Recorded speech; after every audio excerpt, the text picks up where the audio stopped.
డీటెయిల్డ్‌గా ఈ ఇన్ఫర్మేషన్ అంతా మీకు ఆల్రెడీ ఇవ్వటం జరిగింది. ఇక మనకు 2 వ్యవస్థలున్నాయని మొదటి నుంచి చెప్పుకుంటున్నాం. ఒకటేంది స్టెమ్ సెల్. ఈ స్టెమ్ సెల్ అలాగే ఇమ్యూనిటీ బూస్టింగ్. ఈ 2 మనం ఏ విధంగా మనకు మనకు తెలుసు స్టెమ్ సెల్ అనేది ఏం చేస్తుందనేది. మన బాడీ పుట్టుకకు, మన బాడీ పెరుగుదలకు కారణమైంది స్టెమ్ సెల్. అలాంటిది మరి బాడీని రిపేర్ చేయలేదా? అహా! చెప్పండి. బాడీలో ఏదైనా ప్రాబ్లమ్ వస్తే రిపేర్ చేయలేదా? ఎందుకంటే విజ్ఞానం దాని దగ్గరుంది. స్టెమ్ సెల్ అనేది ఇన్ఫర్మేషన్ అండ్ మెమరీస్‌తో వస్తుంది గదా! అది గదా డ్యామేజ్ అయిన సెల్స్‌ని రిపేర్ చేయగలిగేది. ఎవరు తయారు చేశారో వాళ్ళు రిపేర్ చేయగలుగుతారు. కానీ బయట నుంచి వచ్చిన కెమికల్స్, ప్రిజర్వేటివ్స్ ఎలా మీ జబ్బులను తగ్గిస్తాయి? కామన్ సెన్స్‌తో ఆలోచించండి. మరి డాక్టర్లు ఎందుకు ఆ ట్రీట్మెంట్ ఇస్తున్నానంటే, అది ఈరోజు ఒక బిజినెస్. మీరు మీ బాడీ గురించి తెలుసుకోండి. మీరు ఆరోగ్యంగా జీవించాలంటే, మీరు మందుల గురించి, హాస్పిటల్స్ గురించి కాదు తెలుసుకోవాల్సింది. ఆరోగ్యకరమైన విజ్ఞానం గురించి తెలుసుకోవాలి. ఇమ్యూన్ సిస్టమ్ ఎంత గొప్పది. సో, వాటి గురించి నేను ఒక్క నిమిషం చెప్తాను. మన ఆరోగ్యకరమైన జీవనం కొనసాగించాలంటే మాత్రం, మీ బాడీ గురించి మీరు తెలుసుకోండి. మీ బాడీలో ఉన్న స్టెమ్ సెల్ గురించి తెలుసుకోండి. ఇమ్యూన్ సిస్టమ్ గురించి తెలుసుకోండి. సో, ఈ స్టెమ్ సెల్ అనేది చూడండి మరొకసారి మీకు జ్ఞాపకం చేయటం, గుర్తు చేయటమే. ఎందుకంటే ఈరోజు ఒక నెక్స్ట్ లెవెల్‌కెళ్ళబోతున్నాం మనం. ఆ ఎళ్ళేటప్పుడు కొంచెం గతంలో మనం ఏమేమి చెప్పుకున్నాము, తెలుసుకున్నాము అనేది ఒకసారి మరి అవగతం చేసుకోవటం అనేది చాలా చాలా ఇంపార్టెంట్. కాబట్టి ఈరోజు ఒక 5, 10 నిమిషాలు ఈ ఇంట్రడక్షన్ అనేది చేస్తా ఉన్నాం. సో, మరి ఆడవారి ఎగ్గు, మగవారి స్పెర్మ్ కలిస్తేనే స్టెమ్ సెల్ అవుతుంది. ఈ స్టెమ్ సెల్ అనేది మెమరీతో, ఇన్ఫర్మేషన్‌తో, మెమరీతో వస్తుంది. మీకు గతంలో చాలా వివరించాను దీని గురించి స్టెమ్ సెల్. సో, అదే స్టెమ్ సెల్. ఎక్కడైతే ఆడవారి ఎగ్గు, మగవారి స్పెర్మ్ కలిసిందో స్టెమ్ సెల్ ఏర్పడుతుంది. అది ఇన్ఫర్మేషన్‌తోను, అలాగే మెమరీస్‌తోను వస్తుంది. ఆ ఇన్ఫర్మేషన్‌తోనే మన బాడీ బిల్డ్ అవుతుంది. ఈ ఇన్ఫర్మేషన్‌కు మరణం లేదు, జనన మరణాలు లేవు అని చెప్పాను. ఎందుకు? ఇది నాతో స్టార్ట్ కాలేదు. నా తల్లిదండ్రుల నుంచి వచ్చింది. వారికి వారి తల్లిదండ్రుల నుంచి వచ్చింది. వారికి అలా తరతరాలుగా ఆ విజ్ఞానం అలా కొనసాగుతా ఉంది. నేను ఉండంగానే నా పిల్లలకు అది పాస్ ఆన్ అయిపోయింది. వారు ఉండంగానే వారిలో ఉన్న ఆ యొక్క స్టెమ్ సెల్ విజ్ఞానం పాస్ ఆన్ అయిపోయింది. దీనికి జనన మరణాలు లేవు. సో, ఈ విధంగా ఈ ఒక ఏక కణంగా మొదలైన ఈ యొక్క స్టెమ్ సెల్ మరి ఆ విజ్ఞానం ఆసరాగా పంచభూతాలను ఆధారం చేసుకొని మన బాడీని బిల్డ్ చేసింది. అందులో మరి అద్భుతం గదా! ఎందుకంటే ఏది ఎక్కడుండాలో, కళ్ళు ఎక్కడుండాలో, చెవులు ఎక్కడ, ముక్కులు మన నర్వస్ సిస్టమ్ ఒక క్లిష్టమైంది. అది ఏ ఇంజినీర్ గూడా దాన్ని అలా బిల్డ్ చేయలేరు. ఆ టోటల్ ఇన్ఫర్మేషన్ దానికి ఉండటం వల్లనే మనకు మన శరీరం బిల్డ్ అయింది. మనం ఈ రూపాన్ని చెప్పాను కాబట్టి నేను ఇప్పుడు లోపలికెళ్ళటం లేదు. సో, స్టెమ్ సెల్‌తోనే మన బాడీలో అన్ని అవయవాలు ఏర్పడ్డాయి. అంతా మన రూపం ఏర్పడింది. ఈరోజు మనం ఈ రూపంతో ఉన్నామంటే దానికి స్టెమ్ సెల్ కారణం. ఆ స్టెమ్ సెల్ అనేది ఒకే ఏక కణము 220 రకాల డిఫరెంట్ సెల్స్‌గా, డిఫరెంట్ ర వర్గాలుగా బ్రెయిన్ గాని, లంగ్స్ గాని, హార్ట్ గాని ఇలాంటివి 220 డిఫరెంట్ ఆర్గాన్స్ ఉన్నాయి మన బాడీలో. అన్ని రకాలుగా మారింది ఒకటే. సో, ఎంత విజ్ఞానం ఉంది. అలాంటి విజ్ఞానదాయకమైన ఈ యొక్క స్టెమ్ సెల్ ఏదైనా ప్రాబ్లమ్ వస్తే రిపేర్ చేసుకోలేదా? డ్యామేజ్ అయితే దాన్ని మళ్ళీ నార్మల్ ఆహ్, హెల్తీగా మార్చలేదా? సో, ఈ విజ్ఞానం తెలుసుకోవటమే మీ జబ్బులు మీ నుంచి పరారైపోతాయి. ఈ యొక్క ఆరోగ్యాన్ని మీరు ఆరోగ్యంగా జీవించటం అంటే ఏంటి? ఆరోగ్యంగా జీవించటం అంటే ఆరోగ్యానికి సంబంధించిన విజ్ఞానం కలిగి ఉండటమే. బాలేడు మీ సార్. విజ్ఞానం బాలేడు సార్. సార్ చెప్పండి. స్లైడ్ మీరు ఏమైనా చేస్తున్నారా సార్? స్లైడ్ ఎక్కడ ఆగి ఉంది? అంటే చిన్న డౌట్ వచ్చి చేశాను. న్యూట్రాస్యూటికల్ ఓహ్! సారీ, ఇప్పుడు సారీ, మారి సారీ. స్లైడ్ ఇప్పుడే మారింది. ఇప్పటిదాకా అవునా? స్లైడ్ ఇయన్నీ ప్లే అవ్వలేదు. అయ్యయ్యయ్యో! నాకు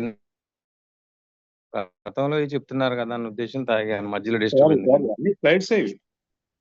లేదు స్లైడ్ మన ఏషియన్ ఎందుకంటే ఇది న్యూట్రాస్యూటికల్ ప్రొడక్ట్. ఈ న్యూట్రాస్యూటికల్ ప్రొడక్ట్ లో ఇవన్నీ మనకి ఇంగ్రీడియంట్స్ ఉన్నాయి. ఈ యొక్క క్యూర్ సెల్ అనేది గొడ్డల్ లాంటిది. ఇప్పుడు ఓకేనా సార్? ఎస్ సార్ నేను అంటాను గొడ్డలి అంటాను, పదునైన గొడ్డలి. మన బాడీలో ఉన్న ఈ వ్యాధి అనే విష వృక్షాన్ని సమూలంగా మొదలు నరికే ఒక గొడ్డలి, పదునైన గొడ్డలి. సో దాన్ని కూకటి వేళ్లతో సహా పెకిలించి వేయగలిగే సామర్థ్యం ఉన్న ఒక అద్భుతమైన గొడ్డలి ఈ యొక్క క్యూర్ సెల్. సో మనం గతంలో కూడా ఇవన్నీ కూడా ట్రైనింగ్స్ తీసుకున్నాం. సో ఒకవేళ ఇవన్నీ కైనా మీరు తెలుసుకోకపోతే ఒకసారి మరి ట్రైనింగ్స్ అన్ని కూడా యూట్యూబ్లో ఉన్నాయి, చూడండి. ఇక న్యూయంగ్ క్యూర్ సెల్ అనేది ఒక అద్భుతానికి అద్భుతం. ఇందులో ఉన్న ఇంగ్రీడియంట్స్ గురించి నేను ఆల్రెడీ చెప్పాను. ఎంత అద్భుతమైందంటే స్టెమ్ సెల్ను బూస్ట్ చేయగలుగుతుంది, ఇమ్యూనిటీని బూస్ట్ చేయగలుగుతుంది. సో ఆ స్టెమ్ సెల్ మనకి ఏ విధంగా రిపేర్ చేస్తుందో మనం గతంలో చెప్పుకున్నాం. ఇమ్యూనిటీ ఏ విధంగా మనకు సపోర్ట్ చేస్తుందో తర్వాత స్లైడ్స్లో వస్తుంది. సో ఇక స్టెమ్ సెల్ గురించి చెప్పాలంటే ఆడవారి ఎగ్స్ మగవారి స్పెర్మ్ కలిస్తే ఒక స్టెమ్ సెల్ ఏర్పడుతుంది. అదే ఏకకణం.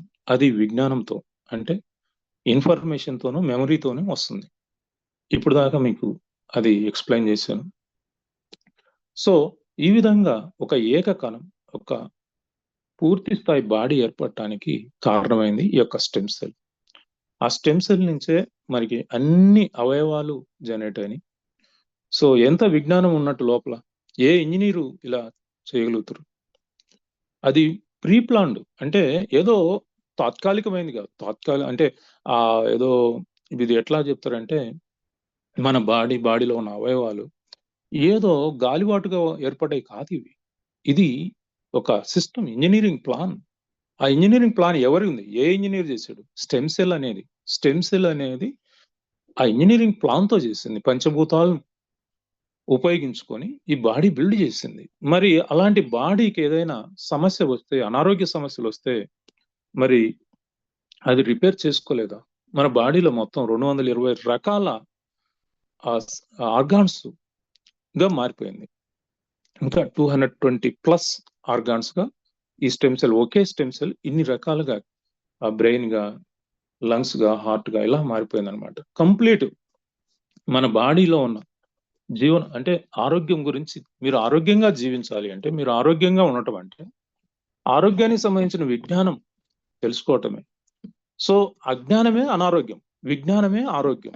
మీరు ఈ న్యూట్రాస్యూటికల్ విజ్ఞానం తెలుసుకుంటున్నానే మీ బాడీలో ఉన్న జబ్బులు ఒక్కొక్కటి పరారైపోతాయి. ఎస్, అలాంటి స్టేజ్కి మనం రాబోతున్నాం. సో ఇక ఇమ్యూనిటీ, వ్యాధి నిరోధ శక్తి గురించి ఒక మాట చెప్తానండి. ఈ ప్రపంచంలో ఉన్న డాక్టర్లు అందరూ, హాస్పిటల్ మొత్తం వ్యవస్థ అంతా ఒక జట్టుగా ఏర్పడి మన బాడీలో, మీ ఒక్కరి బాడీలో ఉన్న ఇమ్యూనిటీతో పోటీ పెట్టుకుంటే, అంటే ప్రపంచంలో ఉన్న డాక్టర్లు అందరూ, వాళ్ళు ఏ డాక్టర్ అన్నా కానీ, ఏ డిపార్ట్మెంట్ సంబంధించిన డాక్టర్లు కానివ్వండి, అలోపతి, హోమియోపతి, ఆయుర్వేదం, ఎన్నన్నా కానివ్వండి, అందరూ ఒక జట్టుగా ఏర్పడి మీ ఒక్కరి బాడీలో ఉన్న ఇమ్యూనిటీతో పోటీ పెట్టుకుంటే, ఈ పోటీలో ఎవరు గెలుస్తారనుకుంటున్నారు? డాక్టర్లు గెలుస్తారా? డాక్టర్లు గెలిస్తే మీకు మరణం లేదు, అంతే కదా? కానీ ఇమ్యూనిటీ మాత్రమే గెలుస్తుంది ఆ పోటీలో. ఈ మొత్తం మనం చెప్పుకున్న ఈ డాక్టర్ల జట్టు మొత్తం, టీం మొత్తం మన ఇమ్యూనిటీ యొక్క 1% సామర్థ్యం కూడా ఉండదు. అలాంటి గొప్ప ఇమ్యూనిటీ మీ బాడీలో ఉందని మీరు గుర్తించటమే మీ అనారోగ్యం పరారు కావటానికి మూల కారణం అవుతుంది.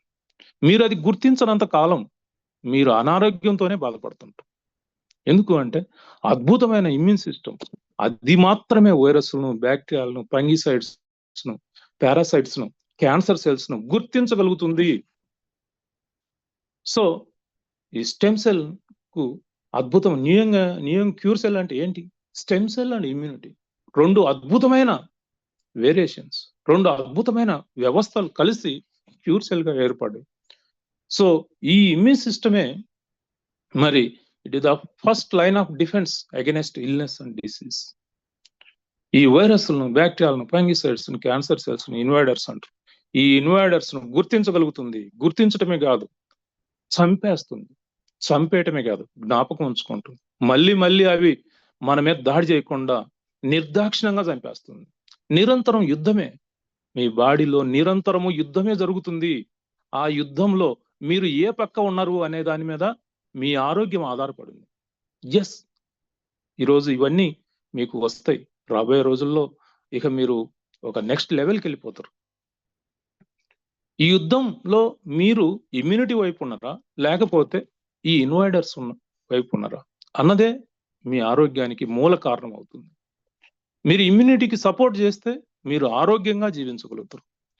ఆ ఇమ్యూనిటీని విస్మరించి, దాన్ని గౌరవించకుండా, దాన్ని గుర్తించకుండా మీరు హాస్పిటల్ చుట్టూ, డాక్టర్ల చుట్టూ తిరుగుతున్నంత కాలం మీ అనారోగ్యం అనేది ఎప్పటికీ తగ్గదు. మరి మన క్యూర్ సెల్ ఏం చేస్తుంది? స్టెమ్ సెల్ కు సపోర్ట్ చేస్తుంది, ఇమ్యూనిటీకి సపోర్ట్ చేస్తుంది. కాబట్టే మీరు క్యూర్ సెల్ వాడితే అది ఏ రకమైన జబ్బు అయినా సరే, డాక్టర్లకు తెలియకపోయినా సరే, ఆ జబ్బు ఏంటో తెలియకపోయినా సరే, దానికి పేరు పెట్టకుండా సరే, అది తగ్గిపోవాల్సిందే. ఎందుకు? క్యూర్ సెల్ అనేది ఇమ్యూనిటీకి, క్యూర్ స్టెమ్ సెల్ కు సపోర్టింగ్ అవుతుంది. అలా సపోర్టింగ్ అయి ఆటోమేటిక్ గా మీ బాడీలో ఉన్న స్టెమ్ సెల్ ఆ వ్యాధిని తొలగించగలుగుతుంది. డ్యామేజ్డ్ అయిన సెల్స్ ను రిపేర్ చేయగలుగుతుంది. ఇమ్యూనిటీ అక్కడ కాసుకొని కూర్చో ఉన్న ఈ వైరస్లను, బ్యాక్టీరియాలను, ఈ శత్రు సైనికులు లాంటి వాటిని సంహరించి మీకు ఆరోగ్యంగా ఉంచుతుంది. ఇదంతా మీ బాడీలో జరిగే ఒక ప్రక్రియ. ఈ క్యూర్ సెల్ మీరు తీసుకుంటున్నారనే జరిగే ప్రక్రియ.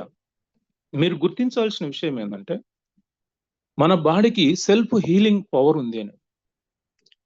అంతేగాని ఏ మందులు, ఏ మెడిసిన్స్ కూడా మీకు ఆరోగ్యాన్ని ఇవ్వలేవు. ఏ హాస్పిటల్ కూడా మీకు ఆరోగ్యాన్ని ఇవ్వలేదు. అలా ఇచ్చే మాట అయితే అందరూ ఆరోగ్యంగా ఉండాలి. కామన్ సెన్స్ తో ఆలోచించండి. మీరు గత 10 సంవత్సరాలుగా, 20 సంవత్సరాలుగా, 30 సంవత్సరాలుగా హాస్పిటల్ చుట్టూ తిరుగుతున్నారు కదా. ఎవరికైనా ఆరోగ్యం వచ్చిందా? అది ఏ డిపార్ట్మెంట్ అన్న కానీ రాదు. ఎందుకు? మీ బాడీలోనే సెల్ఫ్ హీలింగ్ ఉంది. అది మీరు గుర్తించనంత కాలం, ఇమ్యూనిటీని గుర్తించనంత కాలం మీరు ఎప్పటికీ ఆరోగ్యవంతులు కాలేరు. సో క్యూర్ సెల్ 100% మరి న్యూట్రాస్యూటికల్ ప్రోడక్ట్. ఇది ఎటువంటి కెమికల్స్ కానీ, ప్రిజర్వేటివ్స్ కానీ ఇందులో లేవు. ఈ న్యూట్రాస్యూటికల్ వల్లనే మీరు సంపూర్ణ ఆరోగ్యాన్ని పొందగలుగుతారు. ఇది గత వేల సంవత్సరాలుగా నిరూపించబడిన సత్యం. సంపూర్ణ ఆరోగ్యం అనేది ఫుడ్ సప్లిమెంట్ ద్వారా వస్తుందే గాని మందులు, కెమికల్స్ వల్ల రాదు, రాదు, రాదు, ఎప్పటికీ రాదు. ఇది సత్యం. గత 70 సంవత్సరాలుగా ఇది మీరు తెలుసుకున్న సత్యం, ప్రపంచం తెలుసుకున్న సత్యం. ఇంకా ఈ రోజు నెక్స్ట్ లెవెల్కి మనం వెళ్ళబోతున్నాం. ఆ నెక్స్ట్ లెవెల్ ఇంకొక ప్రపంచాన్ని మీకు నేను చూపించబోతున్నాను. దానికి ఇంట్రడక్షనే ఇదంతా కూడా. గతాన్ని కొద్దిగా నెమరేసుకొని నెక్స్ట్ లెవెల్కి మనం వెళ్ళబోతామని. ఇక్కడ మీకు ఒక రాకెట్ లాంటి దాన్ని చూపిస్తున్నాను. ఈ రాకెట్లు ఎక్కడున్నాయో, ఎక్కడో, ఇదొక కొత్త ప్రపంచం. మీరు ఎప్పుడు విని ఉండొచ్చు, వినకపో ఉండొచ్చు, కానీ ఇదొక కొత్త ప్రపంచాన్ని మీకు నేను ఈరోజు పరిచయం చేయబోతున్నాను. సో ఆ ప్రపంచం ఎక్కడుంది అని మీరు పైకి చూడొద్దు. ఆ ప్రపంచం మీరు కింద చూస్తే కనిపిస్తుంది. మీ నడుము పైన, గొంతు కింద ఉన్న ఈ యొక్క జీర్ణ వ్యవస్థలో ఆ ప్రపంచం దాగి ఉంది. ఆ ప్రపంచంలో అది ఎట్లాంటి ప్రపంచమో మీకు నేను లోపలికి తీసుకెళ్లి చూపిస్తాను. చూడండి. దీన్నే మైక్రోబయోమ్ అంటారు. ఈ మైక్రోబయోమ్ అనేది ఇది న్యూట్రాస్యూటికల్ పుట్టినప్పటి నుంచి ఉంది, కానీ మోడర్న్ సైన్స్ ఇప్పుడిప్పుడే తెలుసుకుంటుంది. మైక్రోబయోమ్ గురించి తెలుసుకోకుండా వైద్యమే లేదు అసలు యాక్చువల్గా. కానీ న్యూట్రాస్యూటికల్ ఇండస్ట్రీ దాన్ని మానవుడు పుట్టినప్పుడే మైక్రోబయోమ్ గురించి తెలుసుకున్నాడు. అసలు న్యూట్రాస్యూటికల్ ఉన్నదే మైక్రోబయోమ్ మీద పనిచేయటం. కానీ మోడర్న్ సైన్స్ ఇప్పుడిప్పుడే వాళ్ళు అవగాహన చేసుకుంటున్నారు. ఇంకా దాంట్లో పూర్తి సామర్థ్యం. మీరు అడగండి ఎవరైనా ఒక 20-30 సంవత్సరాల ప్రాక్టీసింగ్ చేస్తున్న ఎంఎస్ ఎండి డాక్టర్లను అడగండి మైక్రోబయోమ్ గురించి, వారికి ఎంతవరకు జనరల్ ఫిజిషియన్ అడగండి, వారు కొంతవరకే మీకు టైం ఇచ్చి అవగాహన చేయగలుగుతారు. కొంతవరకే, పూర్తి స్థాయిలో న్యూట్రాస్యూటికల్లో ఉన్న వ్యక్తికి మాత్రం పూర్తిగా ఇది అర్థమవుతుంది. మిమ్మల్ని అందరినీ కూడా నేను ఈ కొత్త ప్రపంచం గురించి నేను వివరించాలనుకుంటున్నాను. ఆ కొత్త ప్రపంచంలో ఏమేమి ఉంటాయో మీకు చూపిస్తాను. సో ముందుగా మనం గన చిన్న ప్రయోగం తీసుకుంటే, ఇది 26 అడుగుల నుంచి దాదాపు 30 అడుగులు ఉంటుంది అనేది మీకు తెలిసిందే. మీకు గతంలో కూడా నేను చెప్పున్నాను. ఈ 26 నుండి 30 అడుగులు ఉన్న జీర్ణ వ్యవస్థలో మరో ప్రపంచం ఉన్నది. దాన్ని మీకు కళ్ళకు కట్టినట్టు చూపిస్తాను. దాని ద్వారా వచ్చే జబ్బులేంటి అనేది కూడా వివరంగా మనం తెలుసుకోబోతున్నాం.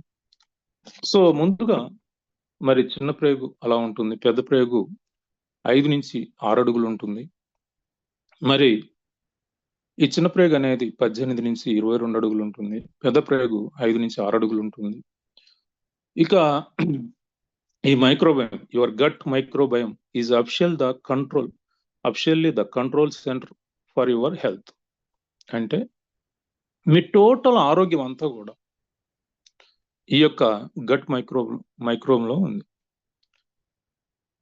సో మళ్ళీ చెప్తున్నాను, మీ టోటల్ ఆరోగ్యం అంతా కూడా మీ యొక్క జీర్ణ వ్యవస్థ మీద ఆధారపడి ఉంది. దీన్నే గట్ మైక్రోబయోమ్ అంటారు.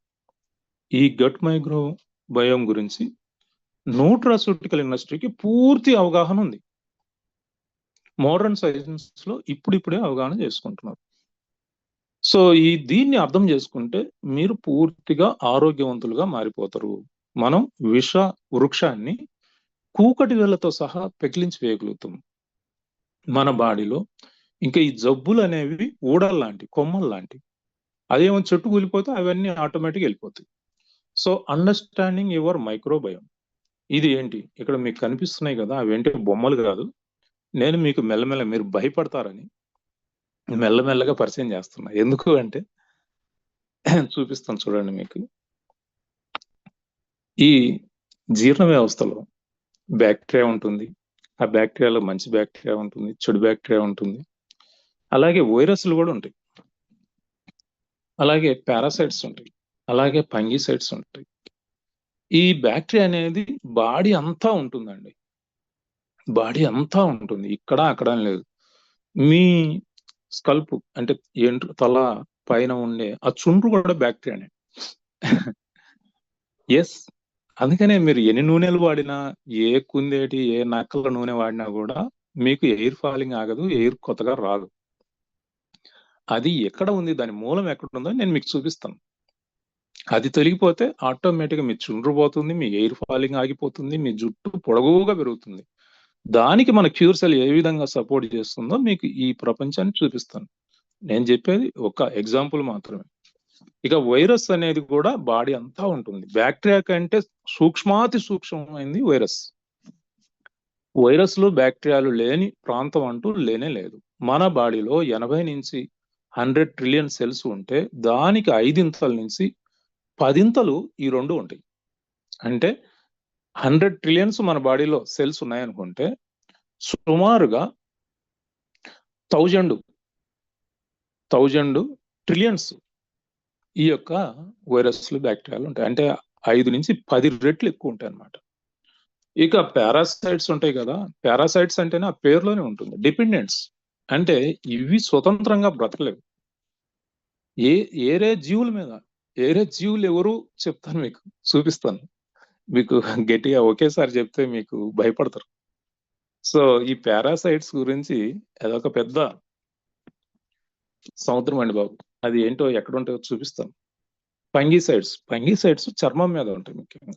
అంటే ఇచ్చింగ్ అంటే మనకు ఈ యొక్క జననేంద్రియాల దగ్గర, ఈ చెవుల దగ్గర, ఈ యొక్క చర్మం మీద ఎక్కువగా ఈ ఫంగిసైడ్స్ వస్తూ ఉంటాయి. సో ఈ గట్ మైక్రోబయోమ్ మరి అన్ని వ్యవస్థలను కూడా కంట్రోల్ చేయగలిగే సామర్థ్యం ఉంటుంది. ఇప్పుడు ఈ రోజు దానికి సమయం కాదు. ఈ నెక్స్ట్ రాబోయే క్లాసుల్లో దీని మీద మీకు ఈ గట్ మైక్రోబయోమ్ అనేది బ్రెయిన్ మీద ఏ విధంగా ఎఫెక్ట్ చూపిస్తుంది, హార్ట్ మీద ఏ విధంగా ఎఫెక్ట్ చూపిస్తుంది, స్కిన్ మీద ఏ విధంగా చేస్తుంది, మెటబాలిజం మీద ఏ విధంగా ఎఫెక్ట్ చూపిస్తుంది, లంగ్స్ మీద ఎలా ఎఫెక్ట్ చూపిస్తుంది, ఏ ఆర్గాన్ మీద ఎలా ఎఫెక్ట్ చూపిస్తుంది అనే విషయాలు కూడా మీరు దీని ద్వారా తెలుసుకుంటారు. ఇంకా ఈ వైరస్లు బ్యాక్టీరియాలో మంచి చేసేవి ఉన్నాయి, చెడు చేసేవి ఉన్నాయి. హెచ్ పైలేరియా లాంటి ప్రమాదకరమైనవి ఉన్నాయి, ఈకోలి లాంటి ప్రమాదకరమైన బ్యాక్టీరియాలో కూడా గుడ్ బ్యాడ్ 2 రకాలు ఉన్నాయి. ఇవి రాబోయే క్లాసుల్లో మీరు తెలుసుకుంటారు, ఈ గుడ్ బ్యాక్టీరియా ఏంటి, బ్యాడ్ బ్యాక్టీరియా ఏంటి అనేది.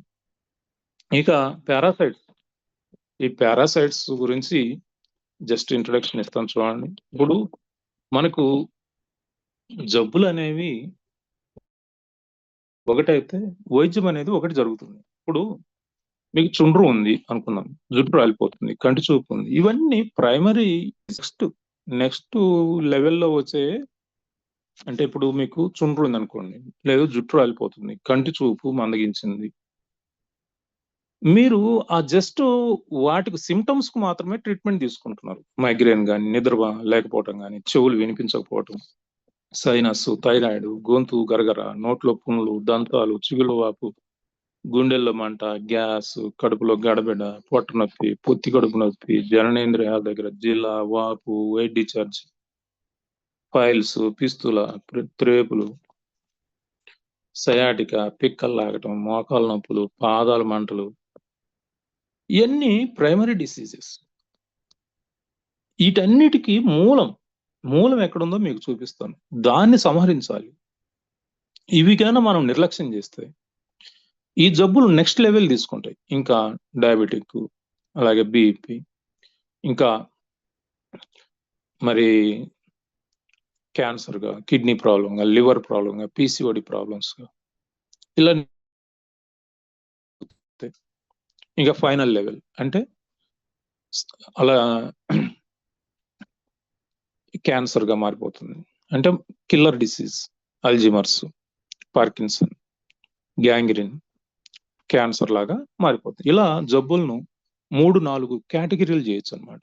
ఇప్పుడు ఇవన్నీ కూడా మీరు ప్రైమరీ, వీటన్నిటికీ మూల కారణం ఎక్కడుంది? ఈ పిక్చర్ చూస్తే మీకు ఏమనిపిస్తుంది? నేను ఒక క్వశ్చన్ అడుగుతాను, మీరేమి ఫీల్ కాబకండి. మీ ఇంట్లో పాములు ఉంటే జీవించగలుగుతారా? మీ ఇంట్లో పాములు ఉంటే జీవించగలుగుతారా? ఆ ఇంట్లో ఉండగలుగుతారా? ఆ ఇంట్లో మీరు చిన్న పాము కనిపిస్తేనే మీరు ఇంట్లో ఖాళీ చేసి లేదా అమ్మేసి బయటకు వెళ్ళిపోతున్నారే. మరి ఈ పాములు ఎక్కడున్నాయి? ఏదో అడవిలో కాదండి, పుట్టలు నాగుపాము. ఈ పుట్టలన్నీ ఎక్కడున్నాయో తెలుసా? చిన్న ప్రేగు అని చెప్పాను కదా, 18 అడుగుల నుంచి 22 అడుగులు ఉంటుంది. ఈ చిన్న ప్రేగులు విల్లీస్ ఇవి. ఈ విల్లీస్ లో పుట్టలు పెట్టుకొని ఉంటాయి ఈ పాములు. ఎస్, ఈ పాములు ఎన్ని రకాలు ఉంటాయి, ఎన్ని వేల రకాలు ఉంటాయో మీకు చూపిస్తాను. భయపడతారని మెల్లమెల్లగా ఒకటొకటి చూపిస్తున్నా. సో అవి పుట్టలు పెట్టుకొని ఉంటాయి. ఇప్పుడు మీరు తినే ఆహారం మీ ఒక్కరి కోసం కాదండి, మీరు తినే ఆహారం వాటి కోసం. మీరు తినే ఆహారంలో మీ శరీరానికి కేవలం 3వ వంతు లేదు 4వ వంతు సరిపోతుంది. మిగతా 3 వంతుల ఆహారం వీటి గురించే. ఇవి ఎలా ఉంటాయంటే చిన్న ప్రేగుల్లో 2 అంగుళాల నుంచి 2 అడుగులు 3 అడుగులు కూడా ఉంటాయండి. 2 అడుగుల నుంచి 3 అడుగులు కూడా ఉంటాయి. 2 అంగుళాల నుంచి, అంటే అంత పెద్ద పెద్ద పాములు ఉంటాయి. ఎక్కడుంటాయి? మీరేమీ భయపడొద్దు, నేనేమి కలుపుతాలేమని చెప్పట్లేదు. మీరు ఏ జనరల్ సర్జన్ దగ్గరికైనా వెళ్ళి మీరు చేయించుకోవాల్సిన టెస్ట్ ఏంటంటే బ్లడ్, యూరిన్ కాదు. అది అందరూ చేయించుకుంటా ఉంటారు, బ్లడ్, యూరిన్. మీరు మోషన్ టెస్ట్ చేయించుకోవాలి. మోషన్ అంటే మలం టెస్ట్ చేయించుకోవాలి. మలం టెస్ట్ చేయించుకుంటే దాంట్లో ఇలాంటి పాములన్నీ మీకు కనిపిస్తాయి. ఈ పాములన్నీ ఎక్కడ ఉంటాయంటే మన జీర్ణ వ్యవస్థలో, చిన్న ప్రేగులో, పెద్ద ప్రేగులో, మరి పుట్టలు పెట్టుకొని ఉంటాయండి. చూడండి ఎలా ఉన్నాయి. ఫైల్స్, పిస్తులకు ఇవే కారణం. ఇప్పుడు ఈ జబ్బులన్నిటికీ, ఇప్పుడు నేను చెప్పిన జబ్బులన్నిటికీ ప్రైమరీ అంటారు, ప్రైమరీ డిసీజ్ అంటారు వాటి. అంటే ముందు ఈ యొక్క జంతువులు ఏలికి పాములు అంటారు, నొలి పురుగులు అంటారు, చిన్న వాటినైతే నిలు పిరుగులు అంటారు, పెద్ద వాటినైతే ఏలిక పాములు అంటారు, లేదంటే పారాసైట్స్ అంటారు. మన ఈ జీర్ణ వ్యవస్థలో 2 అంగుళాల నుంచి 2 అడుగులు 3 అడుగుల పాములు ఉంటాయి. ఇలా కట్ల పాములు కూడా ఉంటాయి. ఎస్, నేనేం కల్పితం చెప్పట్లేదు, సైన్స్ ఇది. మీరు ఏ జనరల్ సర్జన్ అడిగినా కూడా చెప్తారు. మీరు చెప్తున్నా కదా, మీరు చేయించుకోవాల్సింది బ్లడ్ యూరిన్ టెస్ట్ కాదు. చేయించుకోండి, బ్లడ్ యూరిన్ టెస్ట్ చేయించుకోండి, కానీ మలం టెస్ట్ చేయించుకుంటే మీకు ఇవి ఉన్నాయా లేవా అనేది ఖచ్చితంగా ఉంటాయి. ఎందుకు అంటే ఈ రోజు ఇవి లేకుండా ఏ మనిషి లేడు. అవి ఏ స్థాయిలో ఉన్నాయనేది మీకు తెలిస్తే గానీ, వాటిని తీసివేస్తే గానీ బాడీలో నుంచి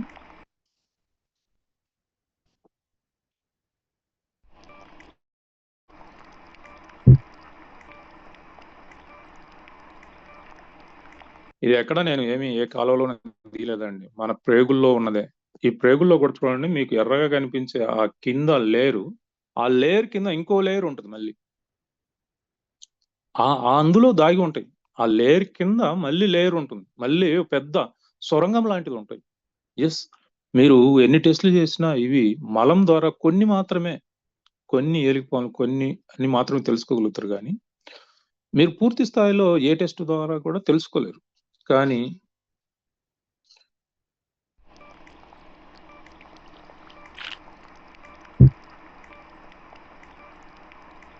ఇవి చిన్న సైజు, పెద్ద పెద్ద పాములు ఉంటాయి అన్నమాట. ఇప్పుడు మీకు చూపించిన అన్ని కూడా ఈ పాములే. ఇవే మనకి జబ్బులన్నిటికీ, ఈ యొక్క పైల్స్ అయినా, పిస్తులైనా, పాదాల మంటలైనా, మరి మోకాల నొప్పులైనా, ఈ పిసిఓడి ప్రాబ్లమ్స్, వైట్ డిశ్చార్జ్, ఇవన్నిటికీ మూల కారణం ముందు గ్యాస్, అల్సర్, ఎసిడిటీ. 100కి ఈ యొక్క పారాసైట్స్ కానీ, ఈ యొక్క బ్యాక్టీరియా అయితే 100కు 100% ఉంటుంది అందరిలో, వైరస్ బ్యాక్టీరియా. ఆ బ్యాక్టీరియాలో మంచి చెడు 2 ఉంటాయి, కానీ ఈ యొక్క పారాసైట్స్ మాత్రం 100కి 90 నుంచి 95% మందికి ఉంటాయి ఖచ్చితంగా. ఈ రోజుల్లో చూడండి, పారాసైట్స్ ఉన్నాయని ఏ టెస్ట్ అవసరం లేదు. ఇప్పుడు చిన్న కేవలం 8-9 సంవత్సరాల పిల్లలకే చూడండి, ఈ పొత్తి కడుపు దగ్గర ఎత్తుగా ఉంటుంది. ఇదేంటి? మీరు ఎప్పుడైనా గమనించారా? మగ పిల్లలనైనా, ఆడపిల్లలనైనా? అంటే మీకు పొత్తి కడుపు దగ్గర ఉబ్బరం కనిపిస్తుంది, ఉబ్బు కనిపిస్తుంది అంటే మీరు అనుమానించి ఫస్ట్ చేయించాల్సిన టెస్ట్ మలం టెస్ట్. పిల్లలకైనా, పెద్దలకైనా, ఎవరికైనా. మీ బాడీ స్వెల్లింగ్తో ఉంది, మీ బాడీ లోపల ఒక పెద్ద ప్రపంచం ఉంది, జీర్ణ వ్యవస్థ లోపల. ఇంకా ఇవి ముదిరితే మనకు ఈ inflammatory bowl disease, gas, ulcer, acidity, IBS ఇవన్నీ వస్తాయి. అలాగే లివర్ డిసీజ్ వస్తాయి, కిడ్నీ ప్రాబ్లమ్స్ వస్తాయి. నెక్స్ట్ లెవెల్ అన్నమాట ఇది, బ్రెయిన్ డిసీజ్. అలాగే డయాబెటిక్ టైప్ 1, టైప్ 2. టైప్ 1 తగ్గదు అంటారు, 100కు 100% తగ్గుతుంది. న్యూట్రాసూటికల్ సిస్టంలో తగ్గుతుంది. ఈ జబ్బు తగ్గుతుంది, ఈ జబ్బు తగ్గదు అనేది ఉండదు న్యూట్రాసూటికల్లో. అదంతా కూడా మీరు ఏరే వైద్య విధానాల్లో కొన్ని తగ్గుతాయంటారు, కొన్ని తగ్గవంటారు. అసలు ఏ జబ్బు తగ్గదు, ఆల్సర్ కూడా తగ్గదు. అది మీకు ప్రాక్టికల్ గా ఎక్స్పీరియన్స్ అయ్యి ఉంటారు చాలా మంది. కానీ మన క్యూర్ సెల్ కు టైప్ 1 అయినా తగ్గాల్సిందే, టైప్ 2 అయినా తగ్గాల్సిందే, ఆటో ఇమ్యూన్ డిజార్డర్ అయినా తగ్గాల్సిందే, under active immune system disease అయిన క్యాన్సర్ అయినా తగ్గిపోవాల్సిందే. సంపూర్ణమైన ఆరోగ్యానికి క్యూర్ సెల్ ఎంతగానో ఉపయోగపడుతుంది. క్యూర్ సెల్ అనేది మిరాకిల్ హెల్త్ ప్రొడక్ట్. సో మీ లంగ్స్ ప్రాబ్లం అయినా, క్యాన్సర్ ప్రాబ్లం అయినా, హార్ట్ అయినా, ఏ ప్రాబ్లం అయినా తగ్గిపోవాల్సింది. మరి మన ఇప్పుడు మోడర్న్ వైద్య విధానంలో వీటి గురించి తెలుసా, తెలియదా అంటే 100% వారికి అవగాహన ఉంది, 100కు 100%. దానికోసమే కదా యాంటీబయాటిక్స్ ఇస్తా ఉంటారు. అయితే ఈ యాంటీబయాటిక్స్ అవి మితిమీరి ఇవ్వటం వల్ల ఈ జీవులు, మన దేహం, మన పొట్టలో, మన జీర్ణ వ్యవస్థలో ఉన్న ఈ యొక్క వైరస్, బ్యాక్టీరియాలు, ఫంగిసైడ్స్, ఈ యొక్క పారాసైట్స్, ఇవి రెసిస్టెన్స్ పవర్ పెంచుకొని ఇప్పుడు వాటికి కూడా లొంగట్లేదు. ఓవర్ డోస్ ఇస్తే మనం చనిపోతా ఉన్నాం. యాంటీబయాటిక్స్ పెద్ద ముప్పుగా పరిగణించలేదు. మీరు ఏ జబ్బుతో పోయినా కూడా డాక్టరు యాంటీబయాటిక్స్ ఇస్తున్నాడు అంటే ఎందుకు ఇస్తున్నాడు? ఇవి ఈ జీవుల కోసమే ఇస్తాడు. అవును. సో ఈరోజు యాంటీబయాటిక్ ఎంత ముప్పుగా తయారైందంటే, ఇష్టం వచ్చినట్టు యాంటీబయాటిక్స్ వాడటం వల్ల వాటికి అవి అలవాటైపోయినాయి. ఈ యొక్క పారాసైట్స్ కు అవి ట్రానికులుగా మారిపోయినాయి. అది మందు అనేది లేదు ఇప్పుడు. ఇక పారాసిటమాల్ తో పాటు దాదాపు 156 రకాల మందుల మీద, ఈ యాంటీబయాటిక్స్ మీద నిషేధించింది మన గవర్నమెంట్ ఆఫ్ ఇండియా. కానీ ఎంతమంది అది తెలుసు? ఎంతమంది మరి ఫార్మసిస్టులు వాటిని నిషేధించిన జాబితాలో ఉన్న వాటిని అమ్మకుండా పక్కకు పెడుతున్నారు? ఎన్నో, ఈవెన్ దో డోలోతో సహా, పారాసిటమాల్ అంటే డోలే కదా, దాన్ని కూడా నిషేధించారు. సో ఈ విధంగా నిషేధించిన ఎన్నో మెడిసిన్స్ ఇప్పుడు కూడా అమల్లో ఉన్నాయి. అవి ఆ యొక్క వైరస్లను, బ్యాక్టీరియాలను, పారాసైట్స్ను చంపట్లేదు, కానీ మనుషులను చంపుతుంది. ఎందుకంటే డోసు ఎక్కువ అయిపోయింది. ఇప్పుడు పురుగు మందులు పురుగుల్లో చంపటం తక్కువ అయిపోయింది. మనుషులు అవి మనుషులకు శ్వాస ద్వారా కానీ, నోట్లో కానీ పోతే మనుషులను చంపేస్తున్నాయి. అట్లాంటి పరిస్థితి ఈరోజు ఏర్పడింది. ఇప్పుడు ఈ పారాసిటమాల్ చూడండి, మీకు సిగరెట్స్ మీద smoking is injurious to health అన్నట్టు, alcohol is injurious to your health అన్నట్టు, మనకు పారాసిటమాల్ మీద చూడండి ఏం రాశారు కింద కాషన్ చూడండి, over dose of paracetamol may be injurious to liver. ప్రతి మెడిసిన్ మీద ఉంటుంది. మీ ఇంట్లో ఉన్న మెడిసిన్ మీద ఇలాంటి వార్నింగ్ ఉందో లేదో చూసుకోండి. ఖచ్చితంగా అది కానీ యాంటీబయాటిక్ అయి ఉంటే, అంటే మీరు డోలో విడిగా వాడుతున్నారు కదా, ఆ డోలో మీద ఏమి వార్నింగ్ ఉందో చూడండి. సో కానీ ఏ న్యూట్రాస్యూటికల్ ప్రొడక్ట్ మీద ఇది మీ ఆరోగ్యానికి హానికరం అని ఎక్కడ ఉండదు. అది ఏ కంపెనీ అయినా కానీ. క్యూర్ సెల్ మీద అసలే ఉండదు. ఎందుకు అంటే అందులో కెమికల్స్ కానీ, ప్రిజర్వేటివ్స్ కానీ లేవు. సో ఇవన్నీ కూడా రెసిస్టెన్స్ పవర్ పెంచుకొని ఇంకా శక్తివంతంగా మారిపోయినాయి కాబట్టి గత 20-30 సంవత్సరాలుగా మన యొక్క అబ్డామిన్ సైజ్ పెరుగుతా ఉంది. ఎస్, వాటి ప్రపంచం విస్తృతమైంది. సో ఈరోజు జస్ట్ నెక్స్ట్ లెవెల్కి పోయే ప్రోగ్రామ్ ఇంట్రడక్షనే కాబట్టి ఈరోజు నేను దీన్ని ఇంతటితో ఆపుతున్నాను. నెక్స్ట్ క్లాసుల నుంచి వీటి మీద పూర్తిగా విజ్ఞానవంతంగా ఉంటబోతుంది. ఫైల్స్ ఎందుకు వస్తాయి, పిస్తుల ఎందుకు వస్తుంది, దాన్ని ఎలా మనం వదిలించుకోవాలి, అలాగే జుట్టు ఎందుకు రాలిపోతుంది, చుండును ఎలా వదిలించుకోవాలి, ఇవన్నీ కూడా మీకు వచ్చేస్తాయి. గ్యాస్, కడుపులో గ్యాస్ని ఎలా నివారించుకోవాలి, క్యాన్సర్ని ఎలా తగ్గించుకోవాలి, హార్ట్ ప్రాబ్లం, బీపీ, అసలు వ్యాధులు లేని, అనారోగ్యం అంటే తెలియకుండా ఎలా జీవించాలి అనేది మీకు తర్వాత రాబోయే క్లాసుల్లో దూరంగా మీకు తెలియజేస్తాను. మీరు ఎంతో విజ్ఞానవంతంగా మార్చడానికి మరి లయం ప్రసాద్ గారు